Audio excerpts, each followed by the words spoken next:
Brad, have you got any selection announcements again this week declaring anyone returning? Well, we've got to get through training. I'd like to, and we've got a couple of likelies, but they're not certain enough to make definitive calls at the moment. But I mean, we like to think that Hanson, Greenwood, Wells will all be available for selection. So that's really pleasing for us. McMillan will come back through the VFL, so starting to get closer to our full complement available. How did Daniel Wells pull up? He's okay? Yeah, he's fine, no worries. He's got a kick in the shin, so once you rule out a fracture, it's just a bruise. So he trained 2 days after the game. He was running at full speed, so he trains well today and he should be available. So no problems with the lack of, or missing a bit of extra game time from that? Or? Oh, you can weigh up that we would have played him for an extra 15 minutes, but that's not going to discount him from selection. And Nathan Grimer, Brad, how did he pull up from the first game?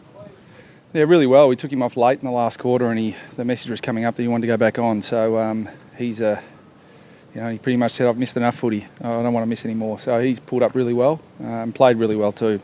So he'll be available for selection again. Where does he sit contract-wise? He made some comments this morning on radio that he's pretty nervous about the next 3 weeks, and it could is that I guess the next 3 weeks could sum up where he sits at the club. Yeah, I mean, look, we know that his best is really good. It's just been durability and his ability to get out there on a regular basis. So, like all clubs, we've got a lot of decisions to make over the next sort of 6 to 8, 10 weeks. So, all that'll come out. I mean, we've got a few players out of contract that we've got to make decisions on, and form and fitness will go a long way to helping us make those decisions. Can you tell us, Brad, a little bit more about Lockie's injury? Doc Larkins referred to it as being a fairly chronic hip condition. Yeah, is that accurate, or is it? It's accurate in terms of it's been ongoing. So it's not. He didn't get an acute knock. He's just had to be managed. He'll be managed again today through training. So, but we think we would have liked him to have played last week. We thought he'd be right, but he was still a little bit sore. So it's not unusual for players at this time of year to be managing injuries throughout the year. But I mean, we want him back at his best. So while I think he could have played last week at a pinch, we want to get him back close to full fitness. So that'll be the attitude with Lockie for the rest of the year. I know coaches don't like looking at the ladders, but you just can't afford to drop one this stage of the year because it is that tight from sort of 5 to 10 or 11. Yeah, it is. But I mean, I think you can look at it that way, or you can look, and then you start to play reactive, slightly negative footy, I reckon. We're looking at it as we've got 3 games to go to play, getting ourselves into our best form, and what will be. But I mean, if we start looking at, we've got to win this week to stay in it, or we've got to hope someone else loses. We take our eye off what's important.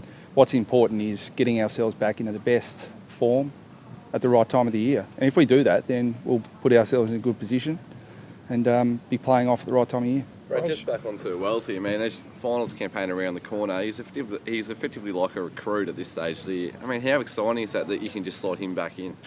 Yeah, it is. I mean, you look at, Jack Dawes probably gone for the year. Well, he's gone for the year. Cam Delaney's gone for the year. Robbie Tarrant's gone for the year. Key position players and structural players are hard to replace. But that being said, you can put another guy, at that height to try and replace those guys. You can't put another player in Daniel Wells' position and ask him to play that position as well as Wellsy. So he's unique in the way he goes about it. So his availability will be important to us, and we've looked forward to having him back, for the last 12 weeks now, and looks like we're really close. Are you confident he'll actually be effective given the long injury layoff? Yep. What about Mad Jack? I mean, so much has been talked about the guy, his history, the good parts, the not so good parts. To pick up this injury now, he's had so many injuries and so much go on for a relatively young athlete. It's a fair bit for him to cop. Yeah, it is. His attitude's fantastic, though. I mean, he doesn't get. He's obviously devastated, but that being said, he's devastated, but looking forward and looking at the opportunities that lie ahead for him. So, you look at it. You look back on your history, and those guys who go through really tough times and hardships and get through them usually come out stronger characters for that. So, that's our message to him, that he's got to get through this tough time, and when he gets through it, he could be a very, very resilient, hardened player and person. Reports that Jared Wade has put off contract negotiations with the Blues. Kangaroos, just a sense of watching that space and waiting to see what happens at the end of the year? Oh, like every club, I mean, we'll look at improving our list, whether it's through the draft, through trade, through free agency. So, but in terms of speculating and commenting on various players, we take the attitude as a club that we won't comment on any player from any other club. Your chairman said yesterday about the fire in the gut, I think was his term, burning because you haven't won a final for such a long time. Is that a general feeling among the playing group, or is that a chairman that's just being over-enthusiastic? I think the chairman's reflective of supporters, I reckon. Like everyone's, that goes without saying, I think. But for players, that you've got to look at improving, you've got to look at doing everything right. I mean, those external things, those motivational things, I think are short term, but driven competitors want to win every game, they want to win every contest. And you find that the players and the teams that do that more often end up getting the results they want. Brad, will fewer players go to Utah this year? And if so, will that be a spin-off of the footy tax coming in? No, we're still planning our pre-season, so whether Utah's a part of that, again, we're not sure. But one thing we won't do is we won't do it in the format. We had a really targeted approach to the Utah campaign. Largely, that campaign has served its purpose. So if we go ahead, it'll be in a different shape and a different form. Altitude training though, or in just a different place, or? Oh, look, the altitude for us has always been probably third, fourth, fifth on the list of priorities. So that does form a part of it, but it's not crucial to us. So we'll have a look at our various options. But in terms of the luxury tax and all that sort of stuff, I think we're pretty much well within all that. Jack Siebel spoke yesterday and said about the mental, that some of it is mental when you've played against lower teams this year and not had the performances you'd like. Is that something that you've had to address, or is it just business as usual regardless of the opponent? No, the Bulldogs have addressed it for us. Won 4 of their last 8, lost by 2 and 3 points to Western and Geelong, I think it was. So their good footy's been really, really good. Bontempelli's an exceptional young player. Stringer's shown everyone what he can do. Jackson McRae continues on. He's had a great year. Then you add that on top of some young players in Rovat coming in as well. And then you go to Murphy, Griffin, Cooney, Boyd, Higgins, Minson. I mean, the names speak for themselves, and their performances are backing that up. So, we understand the concept that you pay the price on game day to get the result, and if you're not prepared to pay the price, you lose. And that exists no matter who you play in this competition right at the moment. Fremantle and St Kilda a few weeks ago proved that. Strong performance last week, Brad, but there was that I suppose, lapse in the second quarter. Was that a concern? Well, of course it was. I mean, we would have liked to have kept GWS to 3 or 4 goals for the game, and that's what we did, other than a short period in the second quarter. So, but was it anything that we did that allowed John Patton to slot one from 65 on the run? That's pretty good play from the opposition. So, we're aware that every side's going to produce good footy at times, but we've got to be able to break that momentum, and that's really what we did.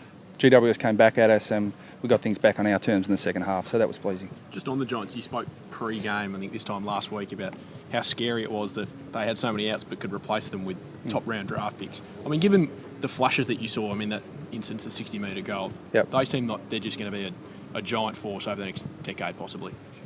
Yeah, but they can only field 22 players on the ground at any one time. The strength of that 22 is not necessarily the 15 guns they've got sitting in the grandstand.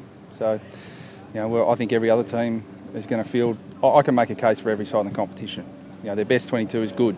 So, that's certainly our focus. How can we provide the best possible 22 to take on the opposition's best 22? And, I think every side can mount a case to have a very, very good 22. So, the competition next year is going to be the most fierce in the history of the game. And GWS and Gold Coast coming into that, but Bulldogs will be better. Every side will be better. So it's going to be ultra competitive. Low scoring affair last time against the Bulldogs, Brad. Are you expecting more of the same? Yeah, I think so. Yeah, I mean, I think that both teams would like to. We obviously put a big emphasis on defence, and we've defended our inside 50 entries against us this year pretty well. We look to continue that again, but I think the Bulldogs are playing with the talent I just mentioned before, they're playing a pretty good brand of footy. So I think both sides will be looking to defend better than they have, but the attacking options for both sides are pretty good. Aaron Black seemed to have a sore shoulder third quarter last week. Is he pulled up okay? Yeah, he's fine. He'll train fully today. Just lastly, back on those comments that you made. I mean, it's interesting sort of comment. You've been in the game a long, long time. You say it's going to be the fiercest competition next year that the game's ever seen. Is that a huge positive for everyone involved? The AFL for a long time have looked at this concept of, the any given Sunday concept where any team can beat any other team on their day. And I think we're as close to that, and we will be next year, as we've ever been before. So I think all the equalisation measures and the equalising fixture and footy departments, all those things are helping. And that's why the academy debates are a strong one at the moment, because we want to make sure that there's an equal opportunity for everyone. And I think that I defy anyone to say that it's not going to be, the most competitive season that we've had in a long time next year, if not ever. Is Drew all of a sudden back to his best form, and has he been up and down, and how important is he to the team? Well, I think the number one key forward for any team is obviously really important. I don't think Drew's form has been a click of the fingers and he's all of a sudden back. He's worked extremely hard. But as a team, we've worked extremely hard to give him better supply. So I think it's a combination of those factors over a fair period of time. Your brother re-signed yesterday. Share a bottle of Grange with him last night, did you? I didn't last night, but if we do in the future, I'll make sure it's his bottle and not mine.